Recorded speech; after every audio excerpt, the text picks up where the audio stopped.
गुरुदेव दत्त श्री गुरुदेव दत्त परब्रह्मणे नमः. अध्याय 43. अनंत व्रताचे निरूपण. ज्ञानसंपन्न सिद्धमुनी नामधारकाला म्हणाले, हे शिष्योत्तमा. श्री नरसिंह सरस्वती गुरुजी सायनदेवाला उद्देशून म्हणाले, हे प्रिय शिष्या, अनंत व्रताची महिमा अपरंपार व असाधारण आहे. उदाहरणार्थ, द्वापार युगामध्ये पांडुपुत्र धर्मराजाने पवित्र अनंत व्रताचरण करून गमावलेले राज्य कौरवांकडून परत मिळवले. तसेच पूर्वी अनेक धर्मिष्ठ सज्जन लोकांनी अनंत व्रताचे अत्यंत वैभवाने व आनंदाने, उत्साहाने आणि श्रद्धाभक्तीने आचरण करून सिद्धी प्राप्त केलेली आहे. समस्त व्रतांमध्ये अनंत व्रत हे अत्यंत सर्वश्रेष्ठ पवित्र व्रत आहे. अगणित भक्तांनी अनंत व्रताचरण करून यश संपादन केले आहे व त्याद्वारे त्यांना अपार लाभ झाला आहे. ते ऐकून सायनदेव प्रफुल्लित झाला. त्याने श्रीगुरूंना भक्तीने वंदन करीत युधिष्ठिराने राज्य कसे प्राप्त केले याविषयी सविस्तर ऐकण्याची इच्छा प्रदर्शित केली. तेव्हा श्रीगुरू म्हणाले, दुष्ट अधर्मी कौरवांनी कपटाने धृत क्रीडेत पांडवांना परास्त करून त्यांचे राज्य हरण केल्याची कथा आपणा सर्वांना माहीतच आहे. सर्वस्व गमावलेला धर्मराजा, त्याची पत्नी व त्याची भावंडे 12 वर्षे वनवासात राहून अगण्य कष्ट सोसत होते. पण अशा संकट समयी देखील श्रीकृष्णाचे स्मरण करायला ते विसरत नसत. अरण्यवासी पांडवांना दुष्ट कौरवांकडून अनेकविध आपत्तींचा सामना करावा लागायचा. एकदा कौरवांनी पांडवाचे सत्वहरण करण्याचे ठरवले. दुष्ट अधर्मी दुर्योधनाकडून प्रेरित होऊन दुर्वासा मुनींनी मध्यरात्री 60,000 शिष्यासोबत सत्वपरीक्षेच्या उद्देशाने पांडवांनी वास केलेल्या अरण्य प्रदेशात आगमन केले. सर्वस्व गमावूनही ते श्रीकृष्णाच्या रक्षा कवचामध्ये सुदैव सुरक्षित होते. प्राप्त परिस्थितीतून पार होण्यासाठी पांडव हरिनाम संकीर्तन, तीर्थयात्रा, व्रतवैकल्ये इत्यादी करत प्रयासाने दिवस जगत असत. श्रीकृष्ण परमात्मा त्यांची हीन परिस्थिती समजून त्यांच्यावरील अगाध प्रेमामुळे त्यांच्या रक्षणासाठी वेळोवेळी धाव घेत असत. पांडवही त्याला अर्घ्य देत पाद्यपूजा करीत व गौरवाने त्यांची यथोचित पूजा अर्चना करत असत. श्रीकृष्णाच्या दर्शनाने धन्य झाल्याची तृप्त झाल्याची भावना त्यांना व्हायची.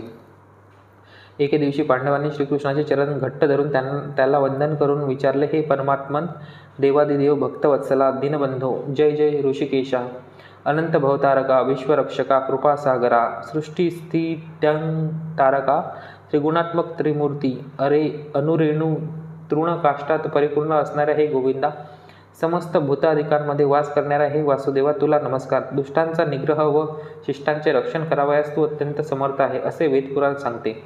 हे यदुवंश शिरोमणी श्रीकृष्ण, तू भूभार हरण करण्यासाठी आणि धर्मरक्षणेसाठी अवतरला आहेस, अशी तुझी ख्याती आहे. त्याचप्रकारे आम्ही तुला भार असलो तर आम्हाला कशाला जिवंत ठेवले आहेस? तू आम्हाला दुर्लक्ष व दूर का करतोस? पांडव तुझे पंचप्राण आत्मा आप्त आहेत असे म्हणतोस ना, मग आम्हाला असे अरण्यात ठेवून अपार कष्टाचा सामना करायला का लावतोस? आम्ही तुझे पंचप्राण आहोत, तर अशी उपेक्षा आमच्या वाट्याला का? आम्ही कसे जगायचे? त्याचे नेमके कारण काय?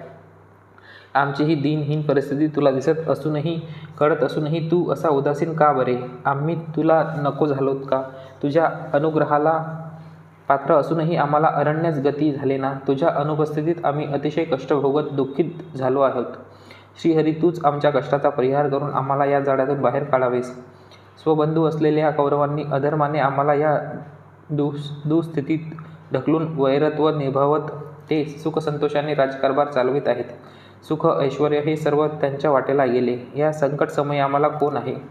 आमचे हे दुःख कष्ट तुझ्याशिवाय आम्ही अन्य कोणाला सांगायचे? धर्मात्मा असलेल्या आम्हाला फक्त वनवासाचे कष्ट लाभले. तू परमगती आहे असा विश्वास ठेवणारे आम्ही फक्त दुःखच अनुभवत आहे. हे नारायणा, ही दुर्गती कधीपर्यंत असेल? पांडव तुझे प्राण आहेत, हा या ब्रेदाचा मान राख. तेव्हा आम्हाला संदिग्ध स्थितीतून, कष्टाच्या शृंखलेतून पार कर. यापुढे आम्हाला आणखी कष्ट भोगणे शक्य नाही. आम्ही आमचे राज्य परत मिळवण्यासाठी, सुख समाधानाने जीवन जगण्यासाठी कोणत्या देवाची उपासना करावी? कोणते व्रत आचरल्याने आमचे कल्याण होईल? तुझ्या कृपेनेच आमचे कल्याण व्हावे. आम्हाला योग्य उपाय सुचवून तू आम्हाला अनुग्रहित कर. त्याची भावपूर्ण प्रार्थना ऐकून श्रीकृष्णाचे हृदय द्रवले. त्याच्यावर खूप दया आली. तेव्हा श्रीकृष्ण म्हणाले, हे धर्मराया, प्राप्त विषम परिस्थितीतून पार करण्यासाठी व गमावलेले राज्य पुन्हा मिळवण्यासाठी सकल पापहारक, परम मंगलकारक, सर्वाभीष्टपूरक व्रतांचा राजा अनंत व्रताचे आचरण श्रद्धाभक्तीने कर. मीच अनंत आहे, सर्वव्यापक, कला, काष्ठ, मुहूर्त, दिवस, रात्र, देह, पक्ष, अयन, युग, तिथी, नक्षत्र सर्वस्व मीच आहे.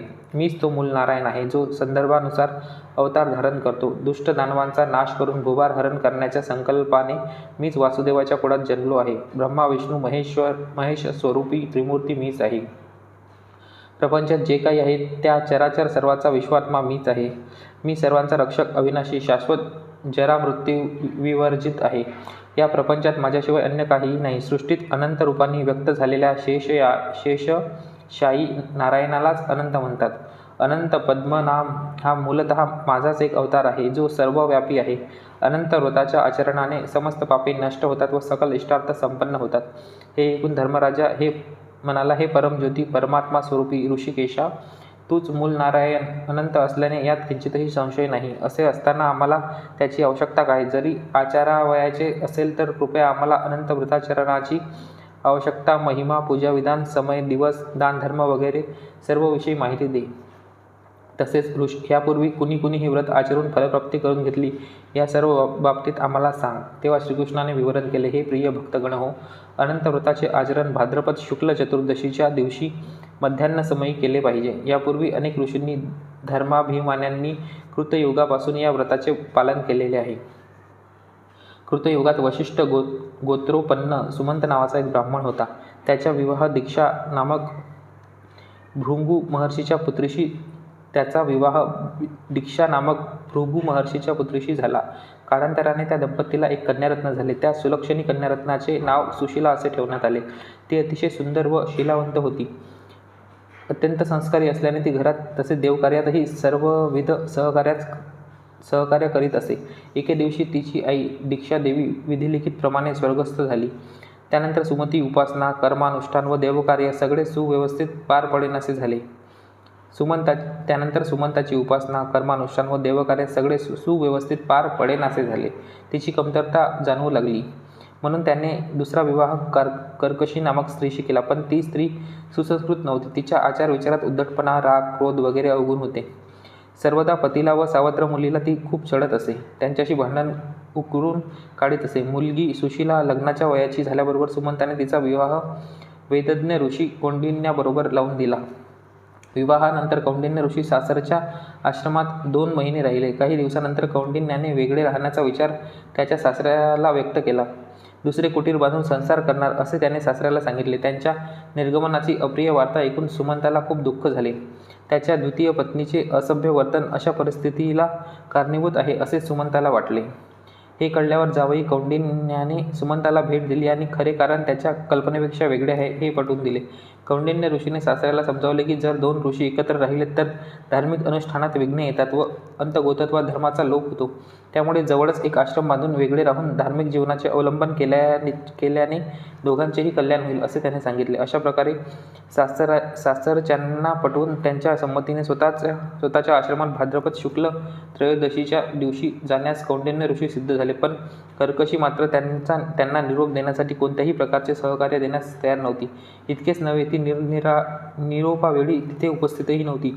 तिचे असभ्य, अमानवी, असहकारी वर्तन पाहून सुमंताला खूप दुःख झाले. ते दंपती आश्रमाच्या दिशेने रथारूढ होऊन चालले व दुसऱ्या दिवशी भाद्रपद शुक्ल चतुर्दशीच्या दिवशी मार्गक्रमण करत असताना मध्येच मध्यान्हकाळी नदीकाठी आल्यावर कौंडिन्य ऋषी रथातून उतरले व नदीजवळ जाऊन धार्मिक अनुष्ठान आचरू लागले.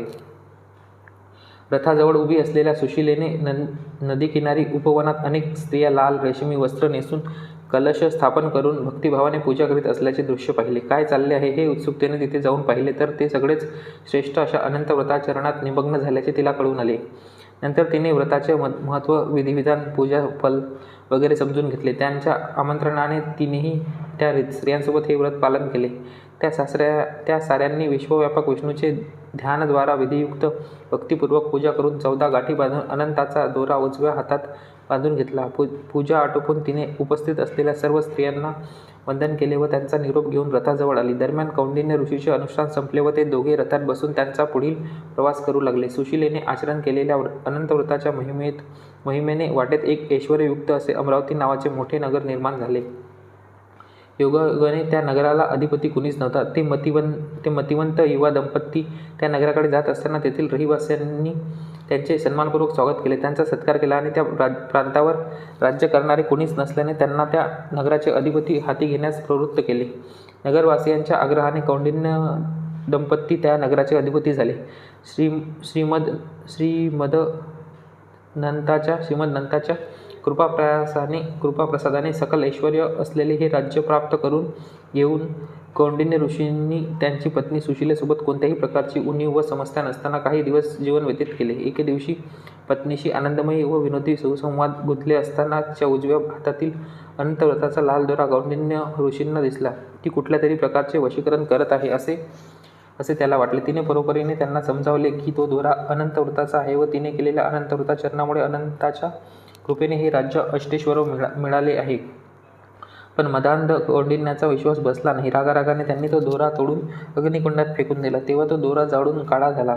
ते राज्य व सकल ऐश्वर्य मिळण्यासाठी त्याने केलेली तपश्चर्या व धार्मिक योग्यता कारणीभूत आहे, तिचे अनंत व्रत नाही, अशी गर्विष्ठ कौंडिन्यांनी बडाई मारली. केवळ एका दिवसाच्या व्रताचरणाने असे राजवैभव मिळणे कसे शक्य आहे? एवढे दिवस अनंत कुठे होता? कोण आहे तो अनंत? असा उद्धटपणे त्याने तिला प्रश्न केला. त्याच्या वशीकरणासाठी हाती दोरा बांधला आणि अनंत व्रताचा दोरा बांधून दोरा म्हणून खोटे सांगत आहे असा मूर्खपणाचा युक्तिवाद केला. तेव्हापासून राजवैभव, ऐश्वर्य, संपत्ती क्षीण होत होत नगरात दारिद्र्य व्यवस्था झाली. ज्यांनी त्यांचा सत्कार केला होता तेच आता त्यांचा तिरस्कार करू लागले व त्यांचे शत्रू बनले. त्या दंपतीचे सर्वस्व अपहृत झाले. त्याने राज्यावरचे अधिपत्य गमावले. अशा प्रकारे तो अनंताच्या अवकृपेला पात्र झाला.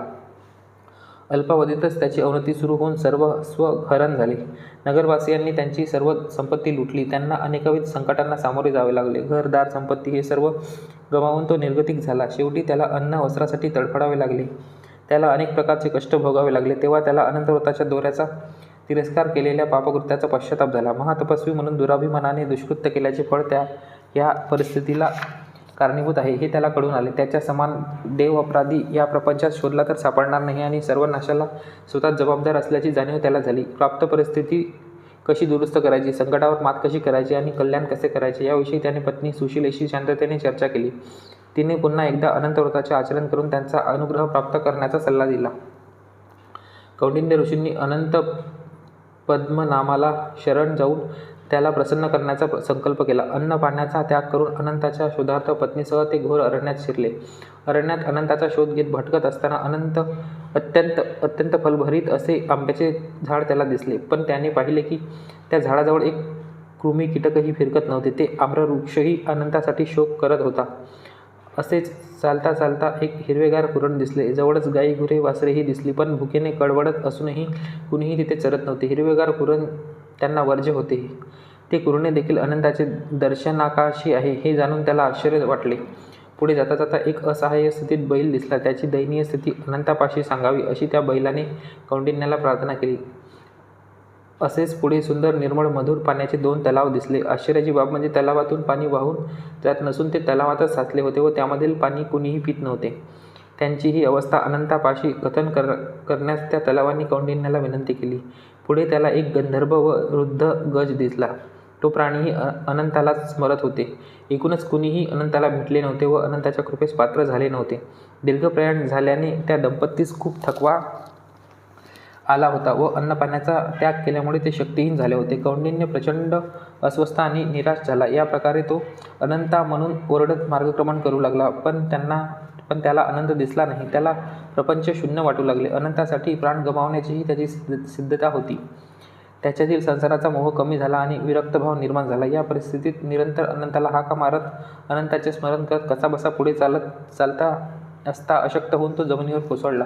तेवढ्यात एक वृद्ध ब्राह्मण तेथे आला. सर्व शक्ती समन्वित व एकमेव आश्रय असलेल्या अनंताचे दर्शन घडवतो असे सांगून तो कौंडिन्याचा हात धरून एका गुहेत घेऊन गेला. तिथे त्याला एक महानगर गोचर झाल्यामुळे तो आश्चर्यचकित झाला. तिथे गेल्यावर त्या ब्राह्मणाने आपले निजरूप दाखवले. प्रत्यक्ष श्री अनंतच त्याच्यासमोर उभा होता. कौंडिन्य ऋषीला परमानंद झाला. श्रीमदनंताच्या पादपट्ट्यावर लोटांगण घालून अत्यंत नम्रतेने त्याने स्तवन केले. देवता सार्वभौम मधुसूदना, हे माधवा, तुला माझे अनंत वंदन. केवळ तुझ्या दर्शनाने मी तृप्त झालो. तुझे चिंतन केल्याने सर्व दुःख, दोष, अहंकार यापासून मुक्ती मिळते आणि पावलोपावली सुखसमाधान प्राप्त होते. तूच ब्रह्मा, विष्णू, महेश्वर रूपी आहे. हे देवादिदेव, तुझ्या प्रती भक्ती करण्याची योग्य पद्धत मला माहीत नाही. तुम्ही या अज्ञानी व पापी माणसाला स्वीकारून समावून घेणार का? हे सर्वव्यापी लक्ष्मीनारायणा, मी पापी अधर्मी आहे. माझ्या सर्व अपराध व दोषांसाठी मला कृपया क्षमा करा. मी अनाथ व तू अनंताचा बंधू आहेस. तुझ्याशिवाय मला अन्य गती नाही. आज माझा जन्म सार्थक झाला. मी तुझे दिव्य स्मरण, तुझी अखंड तपस्या हे काही आचरले नाही. याउलट तुझी निंदा केली. सर्वात विश्वासार्ह आणि संकटाग्रस्ताचे रक्षण करता अशी कीर्ती तुझी आहे. माझ्या कनिष्ठ कर्तृत्वाच्या बळावर मी तुझी अवमानना केली आणि माझ्या अहंकाराच्या व विपुल संपत्तीच्या बळावर तुला टाकून दिले. अल्प साधनेने मदांध होऊन मी व्यर्थ दिवस घालविले. हे गोविंदा, मी पापकर्माचे दुष्परिणाम आधीच अनुभवले आहेत. दया करून माझ्या पापाच्या परिहारासाठी उपदेश कर. हे वैकुंठाधिपती अनंता, माझे सारे अपराध पोटात घालून मला क्षमा करून माझा उद्धार कर. अशी दुःखाश्रुभरीत आर्त स्वराने प्रार्थना केली. प्रसन्न होऊन अनंताने त्याला शुभकर, श्रेयोभिवृद्धी, ऐश्वर्य आणि शाश्वत असा वैकुंठवासाचा अनुग्रह केला. अरण्य मार्गाने येताना पाहिलेल्या अनेक आश्चर्यकारक दृश्यांविषयी कौंडिन्याने अनंत देवांना सांगून त्यांच्या दीन दशेविषयी, त्यांच्या हीन स्थितीविषयी विचारणा केली. तेव्हा श्रीमन्नारायण म्हणाले, हे कौंडिन्या, पूर्वजन्मीचे प्रत्येकाचे दूषित पापकर्मच त्याला सध्याच्या अवस्थेला कारणीभूत असते. मार्गे पाहिलेले फलपुष्पभरीत आम्रवृक्ष पूर्वीच्या जन्मी वेदशास्त्र पारंगत ब्राह्मण होता, पण त्याच्या गर्विष्ठ वृत्तीमुळे तो विद्यादान करण्यात अपयशी ठरला. तेच त्याच्या आजच्या हीन स्थितीला कारणीभूत आहे. तू पाहिलेली गायी गुरे वासरे, त्यांच्या मागील नरजन्मी ते ब्राह्मणकुली नसूनही त्यांनी निरुपयुक्त अशी शुष्क जमीन दान स्वरूपात दिल्यामुळे आज काहीही चरत नाहीत. त्यामुळे हिरवेगार कुरण असूनही त्यांना एक गवतही चरता येत नाही. नंतर तू पहिलेला बैल गतजन्मात धनलोभी धनिक ब्राह्मण असूनही साधन संपत्तीचा एक कणही दान न केल्यामुळे त्याचे फलस्वरूप उपवास गतीस पात्र होऊन भटकत आहे. पुढे मार्गक्रमण करताना तू पाहिलेले 2 तलाव पूर्वजन्मी दोघी सख्या बहिणी होत्या. त्या दोघी धर्म अधर्माची व्यवस्था आहेत. ते दुसऱ्यांना दानधर्म न करता परस्पर आपापसातच दान करीत असत. त्यांनी परोपकारी मार्गाने ब्राह्मणाला, अतिथीला, दुर्बळाला कधीही दान केलेले नाही, म्हणून निरुपयोगी सरोवर होऊन ते उद्भवले आहेत. त्यापुढे तुला भेटलेला गंधर्व गतजन्मी एक कोपिष्ठ मनुष्य होता आणि तू पहिलेला मदोन्मद वृद्ध गज पूर्वजन्मी महागर्विष्ठ माणूस होता. या कारणास्तव त्या सर्वांना त्यांच्या पूर्वजन्मीच्या स्वार्थी व दुष्कृत्याच्या कर्मानुसार योग्य फळ भोगावे लागत आहे. हे सारे दृश्य पाहून तुला जीवनात जुगुप्सा, संसारात तीव्र विरक्ती उत्पन्न झाली. या असहाय्य परिस्थितीत शुद्ध मनाने माझे निरंतर नामस्मरण करत असताना मी तुझ्या उद्धारासाठी वयोवृद्ध ब्राह्मणाचे रूप धारण करून स्वयं इथे आलो. मी स्वतः परमात्मा स्वरूपी अनंत तुझ्या कल्याणासाठी माझ्या इच्छेने इथे आलो आहे. तथापि तुझ्या दर्शनाने आता ते सारेच भूतकाळातील दुष्कृत त्याच्या परिणामातून मुक्त झाले आहेत. हे ऋषी, तू अतिशीघ्र तुझ्या आश्रमात जा व सलग 14 वर्षे अनंत व्रताचे आचरण भक्तिपूर्वक कर. तू पापरहित होऊन शुद्ध होशील व जीवनात सर्वस्व प्राप्त करून उत्तम गतीस पावशील. याशिवाय जीवनातील सर्व काही तुझ्याजवळ असेल आणि तू आनंदी व समाधानी सांसारिक जीवन जगू शकेल. तुला सर्वोत्कृष्ट भौतिक साधन उपलब्ध असेल आणि तू मोक्षासाठी पात्र होशील. अंततः तू स्वर्गात जन्म घेऊन पुनर्वसू नक्षत्राच्या रूपाने आकाशात निरंतर विराजमान होशील. असे म्हणत अनंतदेव अंतर्धान झाले. अनंताच्या आशीर्वादाने जन्म सफल झाल्याचे वाटून कौंडिन्य हर्षभरीत झाला. अशा प्रकारे त्याने अनंत व्रताचे फलस्वरूप अनंतानुग्रहाने दीर्घकाळ राजकारभार केला आणि शेवटी स्वर्गसुखाला पात्र झाला. म्हणून हे धर्मराया, व्रतामध्ये अत्युत्तम असलेल्या या अनंत व्रताची कथा मी तुला सांगितली आहे. तू तुझ्या सर्व सदोहरांसह भक्तीने व्रताचरण करून गतवैभव प्राप्त कर. श्रीकृष्णाच्या निर्देशानुसार पांडवांनी उत्कट भक्तिभावाने अनंत व्रताचे आचरण केले व गतवैभव परत प्राप्त करून घेऊन अखंड सुखात अनेक वर्षे जगले. शिवाय अजून कित्येक पुण्यात्म्यांनी हे व्रत आचरून त्यांचे इष्टार्थ पूर्ण करून घेऊन सुखसंतोषाने जीवन जगले आहे. म्हणून वंश, वर्ण, प्रदेश, लिंग, व्रतिष्ठा इत्यादी कशाचेही भेद नसताना सर्वांनी प्रख्यात असे हे श्रेष्ठ व्रतराज अनंत व्रत सर्वांनी आचरून चतुर्विध पुरुषार्थ कमवावे. हे सायनदेवा, तू सुद्धा हे व्रत आचरून पुढे तुझा श्रेष्ठ पुत्र नागनाथालाही या व्रताचा उपदेश कर. त्याला सुद्धा या व्रताचे आचरण करून त्याचे मनोभिष्ट पूर्ण करू दे. अनंत व्रताचरणाने प्रचंड पुण्यफळ लाभते. तुझे गोत्रज कौंडिन्य ऋषीने हे व्रत सर्वप्रथम आचरले आहे. कौंडिन्य गोत्रीय असल्यामुळे तुम्ही सुद्धा त्याने आचरलेले व्रत अवश्य श्रद्धा भक्तिपूर्वक आचरण करा. असे अनंत व्रताचे आख्यान सांगून त्याला उपदेश दिला. श्रीगुरूच्या आज्ञेप्रमाणे सायनदेवाने त्या दिवशी अत्यंत यथार्थपणे आणि निष्ठेने अनंत व्रताचे पालन केले. नंतर श्रीगुरूंनाच अनंत समजून श्रीगुरूंचीच नानाविध प्रकारे पूजा करून गुरूंना संतुष्ट केले. सायनदेवाच्या या उपासनेने श्री गुरुजींना खूप आनंद झाला. नंतर सायनदेवाने ब्राह्मण समाराधनेची व्यवस्था करून गुरूंना व ब्राह्मणांना तृप्त केले. हे नामधारक, अशा प्रकारे तुझ्या पूर्वज सायनदेवाने भक्तिभावाने अनंतव्रताचे आचरण केले आणि नंतर गुरूंची आज्ञा घेऊन पत्नी मुलांसमवेत स्वग्रामी परतला. त्यांना तिथेच राहण्याची सर्व व्यवस्था करून तो स्वयं गुरुसेवेसाठी भक्तीने गाणगापूर मठात आला. पुढे श्रीगुरूंच्या सहवासात राहून आत्मसमर्पण भावाने, निष्ठेने, बहुविधाने अहोरात्र गुरुसेवेत तो निरत झाला. त्यात तो अतिशय तत्पर होता. त्याच्या आत्मसमर्पण भावाने केलेल्या गुरुसेवेमुळे श्रीगुरू प्रसन्न झाले. तुझ्या पूर्वजांनी केलेल्या अथक गुरुसेवेमुळे ते हे सारेच गुरुकृपेला प्राप्त झालेत. तुझ्या पूर्वजांनी अत्यंत कष्टपूर्वक कमावलेले हे ऐश्वर्य म्हणजे गुरुकृपा होय, जे दिव्य बहुमूल्य परमपावन आहे. त्यामुळे तुला श्री नरसिंह सरस्वती महाराज सद्गुरू रूपाने प्राप्त झाले आहेत. तुझे पूर्वज सायनदेवाने तुम्हा सर्वांसाठी अनुकरण करण्यायोग्य उदाहरण ठेवले आहे. या प्रकारे सिद्धमुनींनी नामधारकाला जाणीव करून दिली. जो कोणी गुरूंचा निष्ठावंत भक्त श्रीगुरुचरित्राचे एकात्म भावाने गुरूंवर श्रद्धा ठेवून श्रवण करतो तो देवता स्वरूपी होतो. इथे परमकल्याणकारी श्री गुरुचरित्राचा 43वा अध्याय संपन्न होतो. श्री गुरुदेव दत्त. श्री गुरु दत्तात्रयार्पणमस्तु. श्री स्वामी समर्थ.